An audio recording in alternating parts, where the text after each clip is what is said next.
আজকে বাংলাদেশ জামায়াতে ইসলামী মহাসমাবেশ ঢাকা সরোয়ার্দী উদ্যানে আয়োজিত সভাপতি এবং প্রধান অতিথি এবং রাজনীতির নেতৃবৃন্দ, আমাদের সামনে আছেন সাংবাদিক ভাইয়েরা এবং প্রশাসনিক কর্মকর্তা এবং এই সম্মেলনে যোগ দেওয়া বাংলাদেশের বিভিন্ন জেলা থেকে আগত ভাইয়েরা, সকলেই আমার সালাম নেবেন।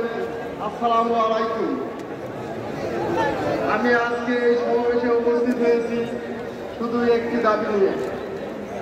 সেটা 16ই জুলাই যখন শহীদ আবু সাঈদ 2 হাত প্রসারিত করে পুলিশের সামনে যে জীবন দিয়েছিল, সেই কারণের বাস্তবতাকে আমরা আজকে পেয়েছি নাকি?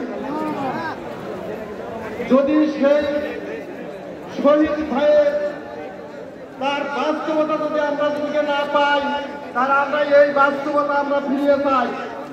আর না হলে আমাদের এই শহীদ ভাইদেরকে আমরা ফিরিয়ে পাই, যে শহীদ ভাইয়ের রক্তের বিনিময় এই বাংলাদেশ জুলাই গণ অভ্যুত্থান 24-এ যে শহীদ হয়েছে, এই শহীদের রক্তের বিনিময় এই বাংলাদেশ আজকে যে আমরা এই সমাবেশে একত্রিত হয়েছি।